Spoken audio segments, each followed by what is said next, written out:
This might be a bit of a big one. A lot of finances involved in it. SMSF.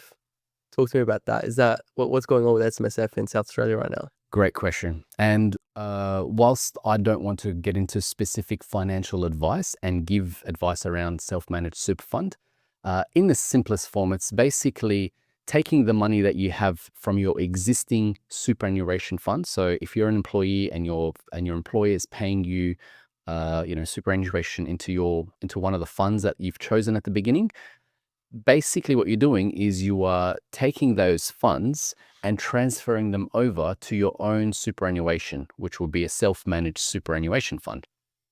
And the idea behind setting up your own self-managed super fund is that you control your own investing.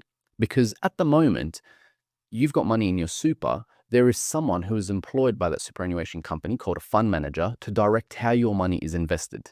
So they will direct it into international shares, Australian shares, into some property, into some other investment vehicles.